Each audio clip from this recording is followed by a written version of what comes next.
तो चलिए शुरू करते हैं। হাই বন্ধুরা, সবাই কেমন আছো? নিশ্চয়ই ভালো আছো, আর আমিও খুব ভালো আছি। আজকের ভিডিওটা আমি বিকেল 4টে থেকে শুরু করছি। তার কারণটা হচ্ছে আমি এখন যাব ঘুরতে। কোথায় ঘুরতে যাব তাই তো? আমি মুম্বাই এসেছি, বেশ কয়েকদিন হয়ে গেছে, কোথাও সেরকমভাবে ঘুরতে যাওয়া হয়নি, তাই ভাবলাম যে আজকে একটু ঘুরতে যাব। তো গাইস, তারপর রেডি হয়ে গেছি, তো একটু রিলস করছিলাম, ঠিক আছে? তো তোমরা দেখতেই পারবে, রিলসগুলো দেখতে পারবে, রিলসগুলো আমি আপলোড করবো। তো কেমন হবে রিলসগুলো হয়তো আগে আপলোড করব, তার কারণটা হচ্ছে রিলস তো তাড়াতাড়ি করে ছাড়তে হয়, তো তার জন্যই তাহলে ইয়ে করতে হবে।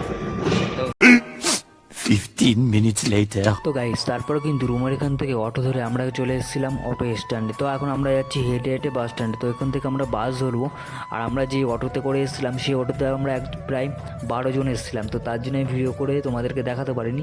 আর তো গাইস, তারপর কিন্তু ফাইনালি চলে এসেছি বাস স্ট্যান্ডে। তো এখান থেকে আমরা বাস ধরবো। তো আমরা দেখতে পাচ্ছি এখানে কতটা ভিড়, এদিকে চারিপাশে শুধু লোক আর লোক, মানে এটা একটা ভালো একটা বাস স্ট্যান্ড।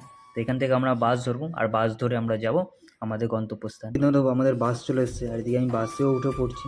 তারপরে কিন্তু আমি বাসে উঠে বাসের টিকিটটা আমি কেটে নিয়েছি, আর বাসের টিকিট কাটতে আমাকে কিন্তু ডকুমেন্টস শো করতে হয়েছিল। তো আমি প্যান কার্ড শো করেছিলাম। আর এখানে একটা জিনিস কি ভালো, তো এখানে যদি তুমি সরকারি বাসে একবারে পাস কেটে নাও 10-20 টাকা বেশি দিয়ে, তাহলে কিন্তু তোমার সুবিধা হবে।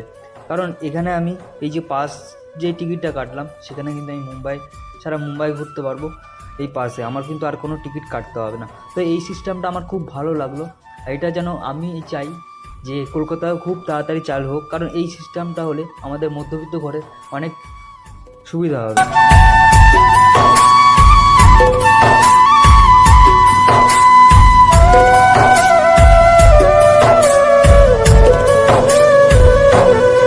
তারপর কিন্তু প্রায় 1 থেকে 1.5 ঘন্টা পর আমরা বাস থেকে নেমে গেছি। তো এখান থেকে আমরা যাব হচ্ছে অটো।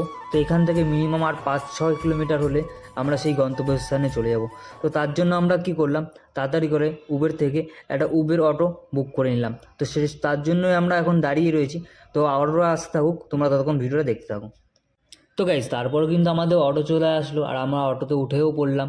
তো গাইস, দুপুরবেলা কিছু খাইনি বলে, তো তার জন্য ওরা 2টো কেক কিনে নিয়ে এসেছিলো, তো আমার জন্য একটা আর ওদের জন্য একটা, তো সেটাই সবাই মিলে ভাগ করে খেলাম। তো গাইস, ফাইনালি কিন্তু চলে এসেছি শনিবার ওয়াড়া। এটা নাকি 300 বছর পুরনো একটা টেম্পল। লোকেরা বলে পৃথিবীর মধ্যে সবচেয়ে ভয়ঙ্কর জায়গাদের মধ্যে একটা। এখানে 1828 খ্রিস্টাব্দে এখানে একটা ভয়ঙ্কর আগুন লাগে, সেই কারণে পুরো মহলটা পুরো ছায়ারখার হয়ে যায়। তো গাইস, দেখতে পাচ্ছ এখানে কত লোক। তো এখানে কিন্তু এখন সন্ধ্যা হয়ে গেছে, এখানে একটা ইন্ডিয়ান ফ্ল্যাগও আছে। তো এখানে কিন্তু আমরা ঢুকতে পারিনি, তার কারণটা হচ্ছে আমাদের আসতে একটু দেরি হয়ে গেছে, সেই কারণের জন্য কিন্তু আমরা ভিতরে ঢুকতে পারিনি।